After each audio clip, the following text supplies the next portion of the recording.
안녕하세요. 동심연구소 부모교육 강사 조동영입니다.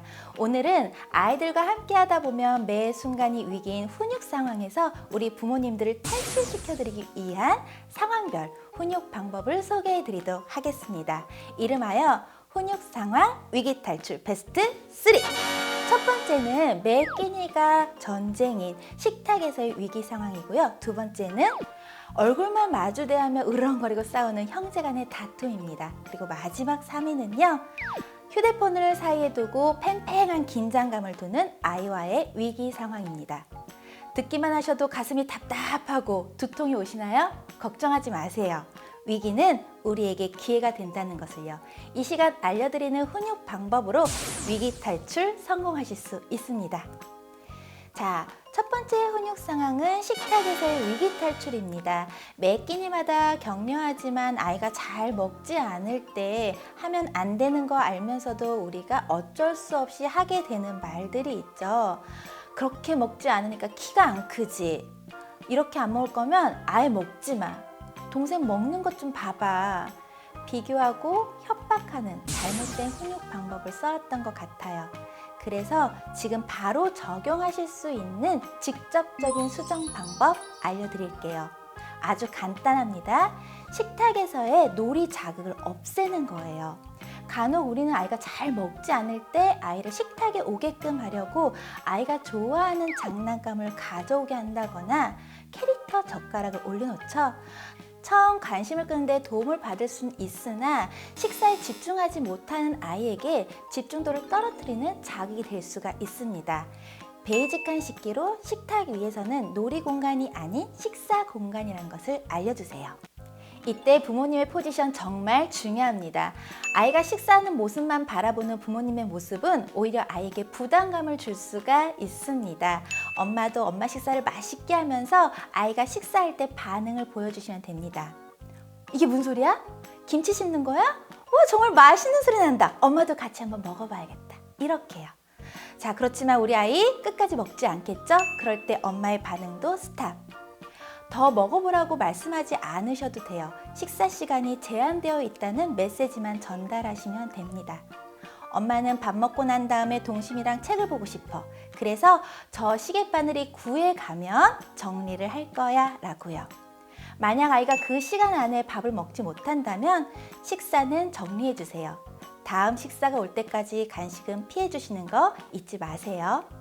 이런 패턴으로 매 끼니 반복하다 보면 우리 아이는 식사 약속을 깨닫게 됩니다.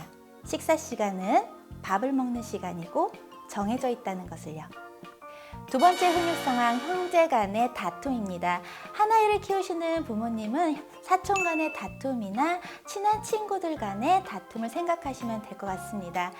형제 간의 다툼 시 이러지도 저러지도 못하시는 부모님들 정말 많은 질문들을 하시는데요.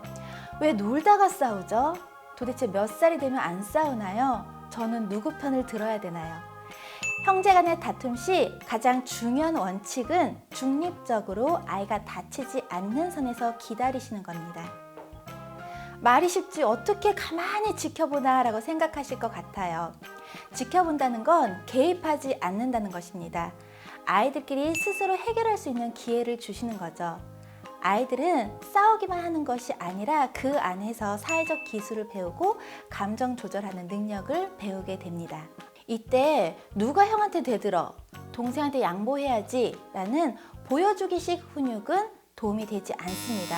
아이들은 부모가 다른 형제한테 어떻게 하는지 그 반응을 살펴보기 때문에 그렇습니다. 그럴 때 우리는 따로따로 공간을 분리해서 아이들과 함께 훈육을 해야 합니다. 그런데 이때 누구에게 먼저 가야 될까요? 우는 아이? 작은 아이? 바로 때린 아이한테 먼저 가셔야 합니다. 때린 행동을 한 아이에게 그 책임을 먼저 묻는 것이죠. 단, 크게 다치지 않을 때 우리가 그렇게 할 수가 있겠죠. 그리고 좋게 이야기를 나누려다가 서론이 너무 길어지면 또 제대로 된 훈육을 할 수가 없게 되겠죠. 본론부터 시작하고 내용은 담백하게. 동생이 블럭을 쓰러뜨려서 화가 났다고 동생을 때리면 안 돼. 형이 놀려서 기분이 상했다고 형을 밀치면 안 돼. 감정이 상했다고 공격하는 것은 용납할 수 없다는 것을 아이들에게 똑같은 목소리로 전달해 주셔야 합니다. 아이들이 스스로 감정을 조절할 수 있도록 도움을 주지 않으면 형제 간의 다툼은 진척 없이 계속될 뿐입니다. 마지막, 휴대폰과의 위기. 가장 시급한 위기 상황이 아닐 수 없습니다. 정해진 시간 안에 아이들이 딱딱 본다면 우리도 웃으면서 아이들한테 줄 수 있을 거예요. 문제는 아이들이 스스로 조절할 수 있는 능력이 아직은 미흡하다는 거죠. 그래서 아이들에게 어디서부터 가능하고 어디부터는 불가능한지 정하고 지킬 수 있는 한계 설정을 훈육으로 알려주셔야 됩니다. 한계 설정 잘하고 계실 거예요. 몇 시까지만 휴대폰 하세요. 몇 번만 영상 보세요. 그런데 아이마다 한계 설정의 방법을 달리 하셔야 됩니다. 예를 들어 9시까지 휴대폰 사용해 라고 시간으로 한계 설정을 해주셨다면 그 시간이 다가올 때 아이가 조급함과 더 하고 싶은 마음에 오히려 반감이 생기는 아이가 있을 수 있습니다.